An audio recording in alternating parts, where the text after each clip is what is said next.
नमस्कार। हमारे खास कार्यक्रम कोविड-19 दवाओं का उपयोग में आपका बहुत बहुत स्वागत है। जैसा कि आप जानते हैं, पूरा देश, पूरी दुनिया कोरोना संक्रमण से गुजर रहा है। हर तरफ कोरोना कोरोना कोरोना की ही चर्चा हो रही है। ऐसे में महत्वपूर्ण यह है कि हम कोरोना से कैसे बचें, अपने आप को हम संयमित कैसे रखें, सरकार ने कोरोना को लेकर जो गाइडलाइंस जारी किए हैं उसका हम कैसे पालन करें, कोरोना है क्या और अपने आप को हम कैसे इससे बचाएं, इन सभी मुद्दों पर बात करने के लिए आज हमारे साथ शहर के वरिष्ठ फिजिशियन डॉक्टर सुनील कुमार हैं। डॉक्टर साहब, आपका बहुत बहुत स्वागत है। जैसा कि हम दोनों मास्क लगाकर यह मैसेज दे रहे हैं और दूरी बना करके कोरोना की जो डिस्टेंसिंग है, सोशल डिस्टेंसिंग है, ये बहुत ही महत्वपूर्ण है। हम चर्चा की शुरुआत कोरोना की सबसे जो बेसिक चीज़ें हैं उससे करना आपसे चाहेंगे। कोरोना है क्या? कोरोना वायरस कैसे हमें प्रभावित करता है? जी, कोरोना वायरस तो एक वायरस है, जैसा नाम इसका सजेस्ट करता है, एक वायरस है। और ये कोरोना वायरस अपने यहाँ चाहे इस ब्रह्मांड में, पूरे विश्व में, ये आज से नहीं है। ये 2003-04 में भी कोरोना वायरस हुआ करता था, जो एनिमल टू ह्यूमन में जाता था। और वो उस समय SARS, severe acute respiratory syndrome नामक बीमारी पैदा किया था। उसके बाद एक आया था मर्स 2006 या 2009 में, that is called middle east respiratory disease syndrome. तो वो भी कोरोना वायरस से ही होता था। तो उस समय मेनली ये एनिमल टू ह्यूमन में जाता था। लेकिन ये जो कोरोना वायरस है, जिसको हम लोग नोवेल कोरोना वायरस बोलते हैं, तो नोवेल नाम देने का मतलब है कि कोरोना वायरस तो है, लेकिन इसका कुछ जेनेटिक म्यूटेशन के बाद ये कुछ चेंजेज हुआ इसमें। तो इसमें ये क्षमता आ गई कि man to man, human to human transmit करता है, इसलिए हम लोग इसको नोवेल कोरोना वायरस बोलते हैं। तो ये ह्यूमन टू ह्यूमन जो ट्रांसमिट होने लगा, जिसके वजह से पूरा मानव जाति जो है और पूरे ब्रह्मांड में फैलते जा रहा है। तो कोरोना वायरस यही है। और ये जो कोविड-19 हम लोग बोलते हैं, तो कोविड-19 जो है, जैसा कि नाम सजेस्ट करता है, CO से कोरोना हो गया, VI से वायरस और D से डिजीज़। तो इस नोवेल कोरोना वायरस से होने वाले डिजीज़ को कोविड बोलते हैं। और चूंकि यह 2019 के दिसंबर में चाइना में शुरू हुआ, इसलिए 2019 इसका नाम देते हैं, इसलिए कोविड-19 बोलते हैं इसको। अब दर्शकों को हम आपके माध्यम से ये बताना चाहेंगे कि जो सामान्य तौर पे बहुत लगातार ये चीज़ें, बातें उभर कर आ रही हैं कि जिसके लक्षण क्या होते हैं, किस परिस्थिति में आपको तुरंत जाना चाहिए, जो ट्रैवलिंग होती है वो उस पर लगातार सख्त पाबंदी है, इसके पीछे क्या कारण है। लेकिन सबसे पहले पहचान और लक्षण जो बिल्कुल आम तौर पे बिल्कुल लेमैन है, उन्हें पता नहीं है कि जो किस तरीके से चीज़ें देश दुनिया में चल रही हैं, हो सकता है वो भी प्रभावित हों, तो कैसे वो महसूस करें अपने या अपने आसपास के लोगों को, हो सकता है ये कोरोना वायरस से संक्रमित हों। इस कोरोना वायरस के मुख्य 3 लक्षण हैं।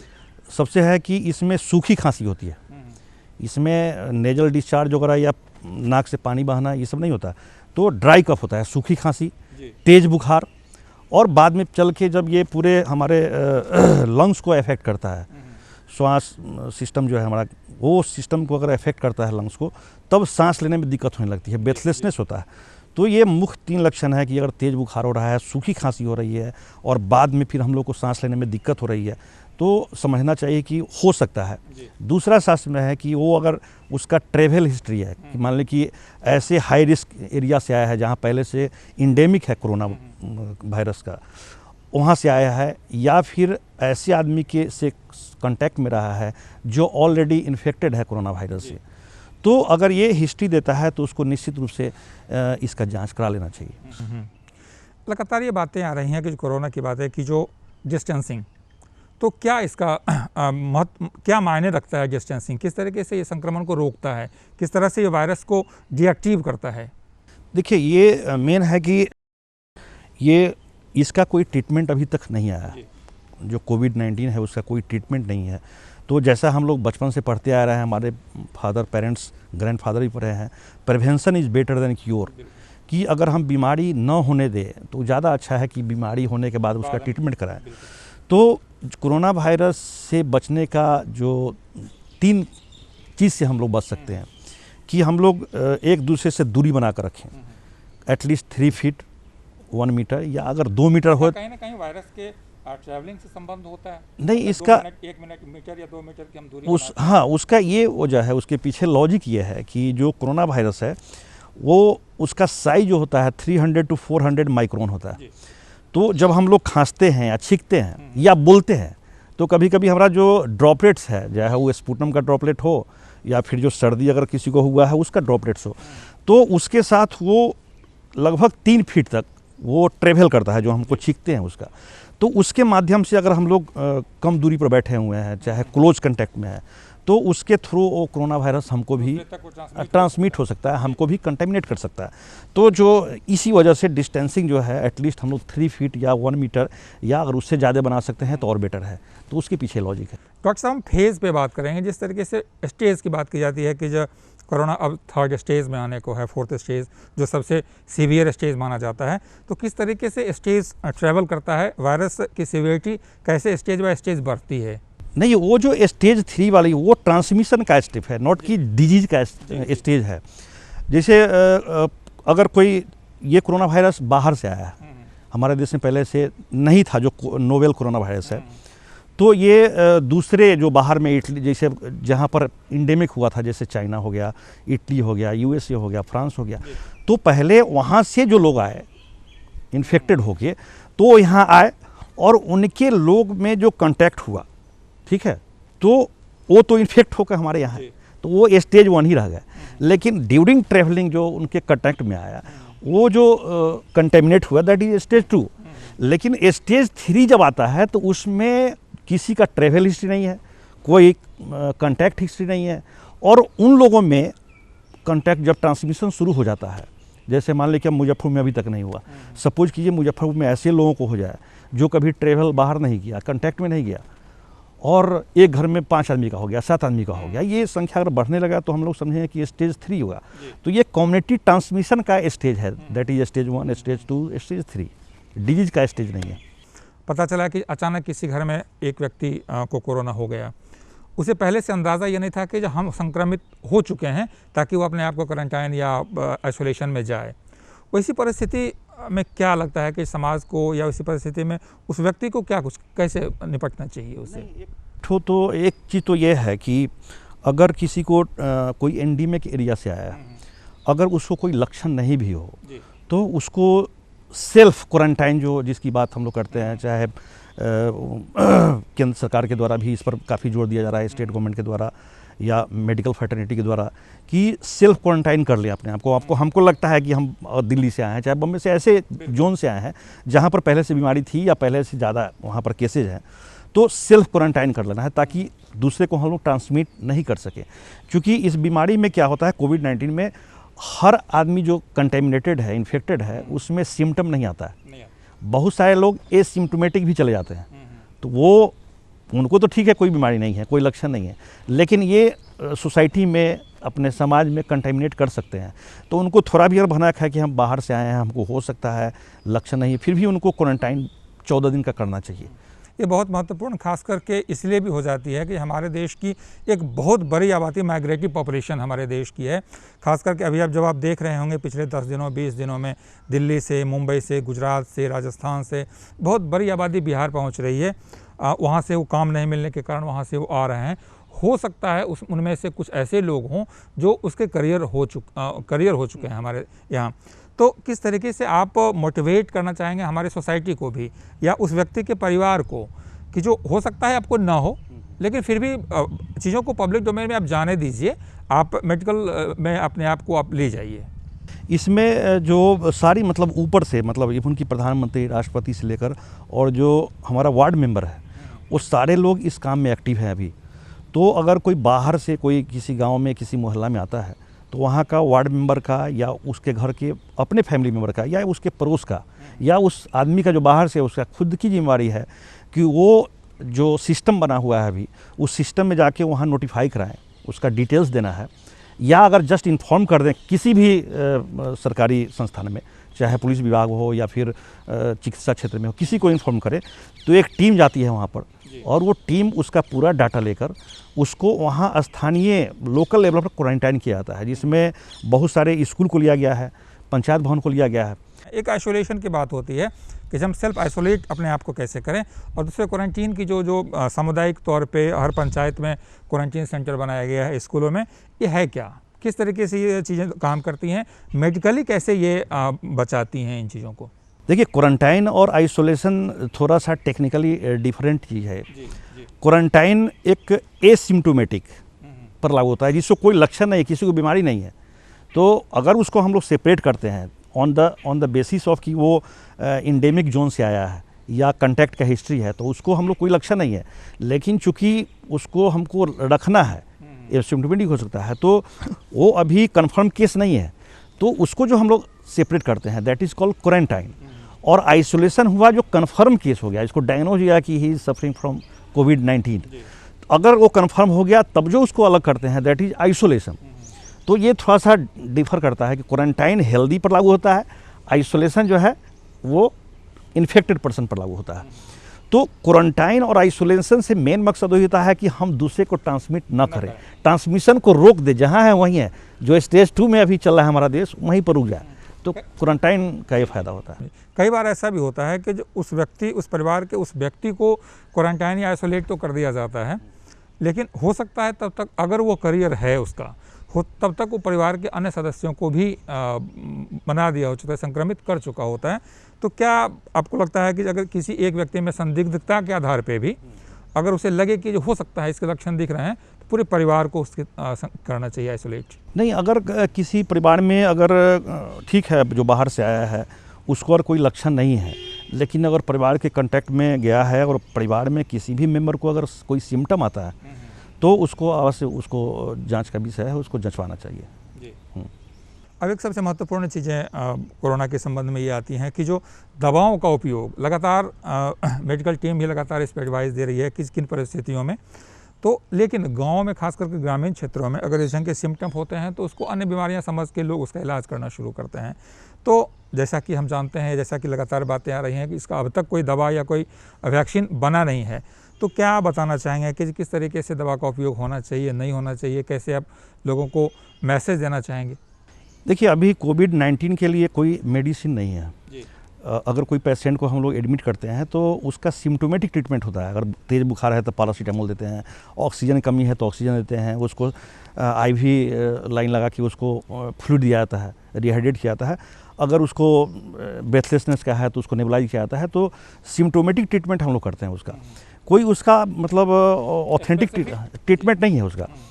लेकिन हमारे यहाँ भी जैसे ICMR के द्वारा जयपुर में कुछ मरीजों पर कुछ मेडिसिन का प्रयोग किया गया, लेकिन वो अभी गवर्नमेंट ऑफ इंडिया से ऑथराइज नहीं है, वो रिसर्च सेंटर तक ही लागू है, कॉमन मैन उसका उपयोग नहीं कर सकता।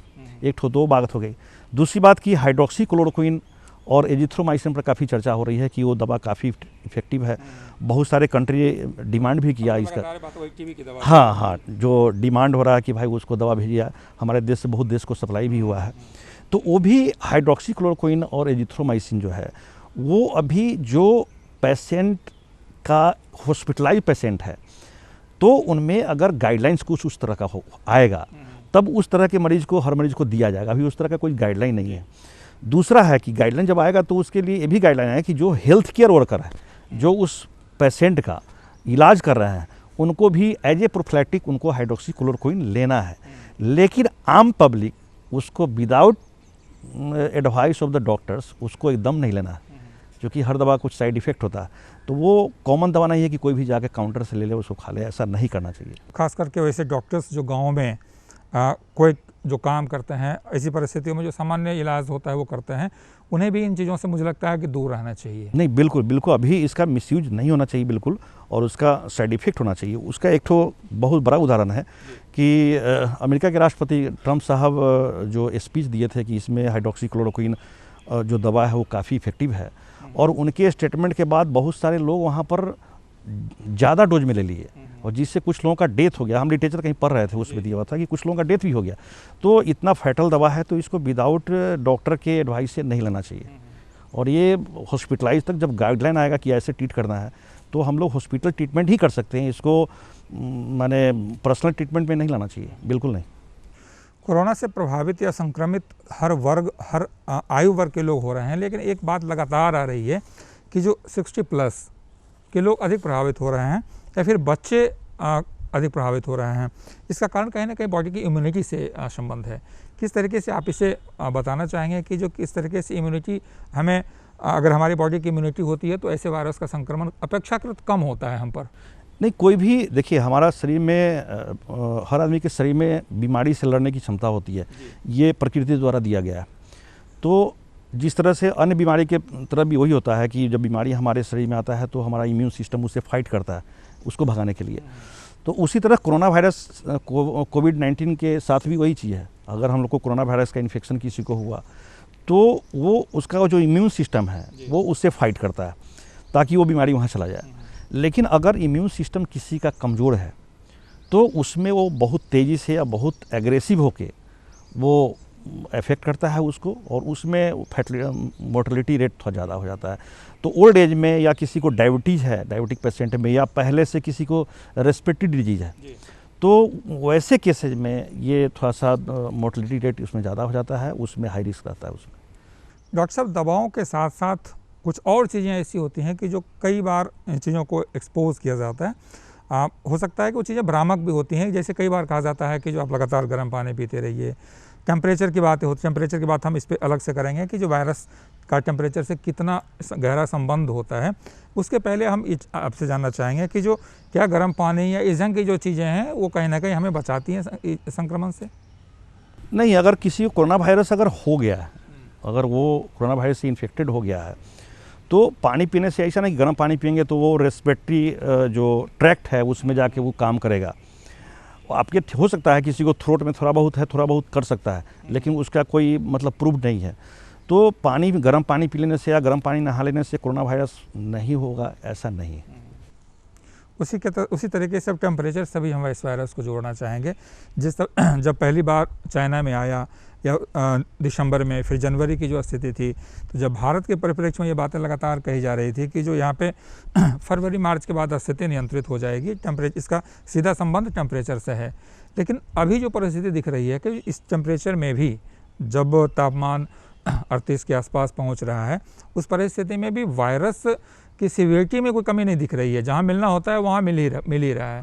तो क्या इसका संबंध होता है टेम्परेचर से कि अधिक टेम्परेचर पे ये वायरस, कोरोना का वायरस या कोई और इस तरीके के इस गंभीर वायरस का प्रभाव कम होता है? नहीं, इसका एक चीज़ तो टेम्परेचर से तो है रिलेशन इसका। एक तो है कि जैसे मान लें कि कोई आदमी अगर इन्फेक्टेड आदमी है कोविड-19 से, अगर वो खांसता है या छींकता है, तो जो यहाँ पर सरफेस है या कोई ऑब्जेक्ट रखा हुआ है, टेबल कुर्सी कुछ भी हो, तो या हाथ से पर छिपका है, तो अगर उसका टेम्परेचर, क्लाइमेट टेम्परेचर अगर कम है, ह्यूमिडिटी ज़्यादा है, तो वो लंबे समय तक उस एरिया पर रह सकता है। ठीक है। तो अगर मान लीजिए कि कुर्सी है, हम यहाँ बैठे हुए हैं, छींक दिए, तो उसका जो हैंडल होता है, अगर यहाँ का टेम्परेचर अगर कम टेम्परेचर है, लो टेम्परेचर है, ह्यूमिडिटी ज़्यादा है, तो उस हैंडल पर लंबे समय तक रह सकता है। लेकिन अगर वहाँ क्लाइमेट का टेम्परेचर बहुत ज़्यादा है तो वो उसका माने लंबे समय तक नहीं रहेगा, वो जल्दी उसका डेथ हो जाएगा। तो ये एडवांटेज है। दूसरा है कि जब आप वर्ल्ड का ट्रेंड देखेंगे तो अभी वहीं पर सिवियरिटी है जहाँ पर कोल्ड क्लाइमेट, चाहे वुहान सिटी से लेकर यूएसए तक चले जाइए, न्यूयॉर्क तक। हाँ, तो वहाँ पर यूके है, यूएसए है, इटली है, फ्रांस है, तो वहाँ पर क्लाइमेट कोल्ड क्लाइमेट वाला एरिया ही है। अगर देखिएगा ट्रॉपिकल कंट्री हम लोग जैसा कंट्री में, ठीक है यहाँ भी फैल रहा है, लेकिन उतना तेज़ी से नहीं फैला है जितना फैला। लेकिन खास करके भारत के परिप्रेक्ष्य में आप देखें तो केरला तापमान के दृष्टिकोण से मुझे लगता है कि जो सबसे खराब स्थिति वहाँ की रहती है हमेशा। इसके बावजूद अगर सबसे अधिक सीवियर पोजीशन भारत में कहीं बनी थी तो वो केरला में ही बनी। उसका 2-3 कारण है। एक तो दूसरी बात है कि आदमी का जो इंटरनल टेम्परेचर है वो तो गर्मी हो जा रहा है, मेंटेन रहता है। तो अगर वायरस किसी माध्यम से, अगर हैंडशेक से या फिर क्लोज कंटैक्ट से या किसी कारणवश अगर शरीर में चला गया, तो वहाँ पर टेम्परेचर उसको समान ही मिलना है, चाहे वो केरल में हो चाहे वो हिमाचल में हो। बॉडी के अंदर चला गया तो उसका टेम्परेचर समान ही है। टेम्परेचर का संबंध तब तक होता है कि जबकि बाहर में है, बाहर पर है, लेकिन जब अंदर चला गया तो क्लोज कंटैक्ट्स में। दूसरी बात है कि केरला में माने बाहर रहने वाले की संख्या बहुत ज़्यादा है, तो मैक्सिमम वो जो फर्स्ट केस आया था, जो 2 स्टूडेंट था, केरला का ही था, वो वुहान सिटी से आया था, स्टूडेंट था, तो वो केरला का ही था। तो केरल में यह है कि विदेश में रहने वाले बहुत ज़्यादा लोग हैं, इसलिए केसेज वहाँ मिल रहे हैं वहाँ पर, यही कारण है। हम दर्शकों को ये बताना चाहेंगे आपके माध्यम से कि डिस्टेंसिंग की बात है, डिस्टेंसिंग के अलावा भी बहुत सारे, जैसे आपने पहले ही प्रिवेंशन की बात की, तो हम किस तरीके से रहें, जो परिस्थिति है अभी जो संक्रमण काल चल रहा है वैसी परिस्थिति में हम घर पे भी रहें, बाज़ार में भी रहें। एक तो बाज़ार नहीं जाने की सख्त हिदायत दी जाती है और लॉकडाउन में आपको इसका पालन करना भी चाहिए, लेकिन अगर किसी न किसी परिस्थिति से आपको अगर जाना पड़ा या आप घर में हैं तो किन किन सावधानी को ध्यान में रखना चाहिए आपको? एक तो है कि आप मास्क लगा के बाहर निकलें और बाहर भी निकले तो एक जो सोशल डिस्टेंसिंग का है, मास्क का अर्थ मतलब ये नहीं होता है कि जो आप दुकान में या बिल्कुल ब्रांडेड मास्क का ही इस्तेमाल करें, आप सामान्य जी किसी भी कपड़े से आप कवर कर सकते हैं अपने जो अंदर जिस रूट से अंदर जा सकता है उसको आप कवर कर लेना है। तो मेन मकसद वही है कि वायरस को हमारे बॉडी के कांटेक्ट को नहीं होने देना है, तो किसी तरह कवर कर लेना है, चाहे मास्क लगाएं या फिर गमछा से यूज करें या फिर दुपट्टा लगा सकती हैं महिलाएं, तो वो हो सकता है। तो एक तो है कि हम अगर बाहर निकले तो मास्क या अपने फेस को कवर कर लें, सोशल डिस्टेंसिंग बना कर रखें, किसी से भी हाथ या गले अभी नहीं मिलाएं।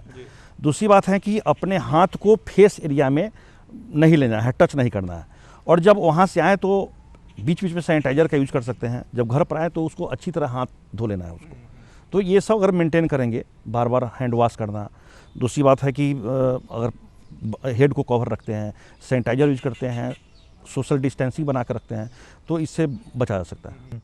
खास करके जब भीड़ भाड़ इलाके में अभी तो कोशिश लोगों की यही रहती है, लेकिन जिस तरीके का हमारा परिवेश है, जिस तरीके की चीज़ों वातावरण में हम रहते हैं, वहाँ हो सकता है कि संभव कई बार ऐसा होता है नहीं होता है। जैसे सब्ज़ी की दुकानों पे या किराना की दुकानों पे जो ज़रूरत चीज़ों की जो दुकानें होती है वहाँ पे भीड़ भाड़ रहती हैं। वैसी परिस्थिति में हम अपने आप को कैसे आइसोलेट वहाँ पर रखें या कैसे डिस्टेंस मेंटेन करते रहें? ना, वहाँ पर अगर आप लोग जो वहाँ पर क्राउड में हैं उनको भी समझाएं कि थोड़ा सा दूरी बना कर रखें, अपने आप को भी रखें और दूसरे को भी मैसेज दें कि थोड़ा दूरी बना कर रखें। आप वो कोशिश करेंगे तो ऐसा हो सकता है कि हम लोग दूरी बना कर रखें। एक चीज़ और डॉक्टर साहब होती है कि जिस तरीके से हम बाहर से सामान लाते हैं, सब्ज़ी खरीद के लाते हैं, फल खरीद के लाते हैं, तो हो सकता है किसी न किसी रूप में जहाँ से हम ला रहे हों वहाँ पे उसके करियर हों, तो हम कई बार इस ढंग का मैसेज लगातार चलते रहता है कि अगर आप सब्ज़ी ला रहे हों, कोई सामान ला रहे हों, तो उसको घर में ला के सैनिटाइज़ करें। कैसे, क्या करना चाहिए उसे अगर हम सब्ज़ी खरीद के ला रहे हैं, फल खरीद के? अच्छी तरह से धो लेना है, अच्छी तरह से धोने के बाद अपना हैंड वॉश कर लीजिए, उसके बाद ही उसको यूज़ कीजिए, इससे बचा जा सकता है। कि सामान्य तौर पे जो खांसी होती है, जो रिस्पायरेटरी प्रॉब्लम होती है, उस दौरान जो हम इस्तेमाल करते हैं आयुर्वेद की दवा या घर में बनाई हुई चीज़ों का इस्तेमाल, तो हमें ये पता नहीं होता है। हो सकता है कि जब हम हो चुके हों संक्रमित, लेकिन लगता है कि नॉर्मल सर्दी खांसी है, तो उस दौरान क्या हमें उन दवाओं का इस्तेमाल करना चाहिए या सीधे एलोपैथ में जाना चाहिए या डॉक्टर के पास जाना चाहिए? सर्दी खांसी अक्सर इस सीजन में हुआ करता है, तो अगर वो किसी को होता है तो एक तो है कि उनको थोड़ा सा प्रिकॉशन लेना है कि मास्क ला के रखना है, अपने आप को दूर, चूँकि फ्लू है तो वो भी स्प्रेड करता है, कंटेमिनेट होता है, एक दूसरे को ट्रांसमिट होता है, तो वो करना है। दूसरी बात है जो कॉमन दवा है पैरासीटामोल या फिर एंटी एलर्जिक, उनको लेते रहना है। लेकिन अगर इसके बावजूद भी उनका सिम्टम अगर सीवियर होते जा रहा है तब उनको कांटेक्ट करना चाहिए किसी डॉक्टर से। मुजफ्फरपुर या इसके आसपास के ज़िला, मुझे लगता है कि जो ये भगवान की कृपा है कि अभी तक हम सुरक्षित हैं, लेकिन जिस तरीके से वायरस का संक्रमण बढ़ रहा है कुछ भी कहा नहीं जा सकता है। उस दौरान आप क्या संदेश देना चाहेंगे हमारे दर्शकों को कि कैसे आप उससे बचें, कैसे आप दूरी बना कर रखें या जो सरकार की गाइडलाइंस है उसको पालन करें ताकि आप उस संक्रमण से बच सकें? एक तो है जो सरकार जो गाइडलाइन जारी कर रही है और करती है, हर दिन बताया जाता है, हर समय टीवी खोलेंगे तो आपको दिया जाएगा कि आप लॉकडाउन का पालन करें, कोशिश करें घर के अंदर ही रहें। लेकिन अगर किसी कारणवश अगर बाहर निकलना पड़ता है तो आप फेस को कवर रखें, सोशल डिस्टेंसिंग बना कर रखें और रेगुलर हैंड वॉश करते रहें और हैंड सैनिटाइज़र का उपयोग करें, फेस को बार बार टच नहीं करें। तो अगर जो गाइडलाइंस है उसको अगर हम लोग फॉलो करते हैं तो निश्चित रूप से हम लोग कोरोना को हरा पाएंगे। लॉकडाउन की बात जो होती है, सख्त पाबंदी की बात होती है बाहर निकलने की को लेकर, वो कहीं ना कहीं आपके हित से जुड़ी हुई चीज़ें हैं। जब तक आप उसका पालन नहीं करेंगे तब तक आप पूरी तरीके से देश हित में काम, यूँ कह सकते हैं कि आप देश हित में काम नहीं कर रहे हैं। कोरोना को भगाना है तो निश्चित तौर पे आपको सरकार की जो गाइडलाइंस है, बाहर निकलने पे जो सख्त पाबंदियां लगी हैं, उसका न केवल आपको पालन करना होगा बल्कि आसपास के लोगों को भी यह बताना होगा यह आपके हित में है। यह पाबंदियां निश्चित तौर पे आप और अपने देश को सुरक्षित रखने के लिए की गई हैं। डॉक्टर साहब, आपका बहुत बहुत धन्यवाद।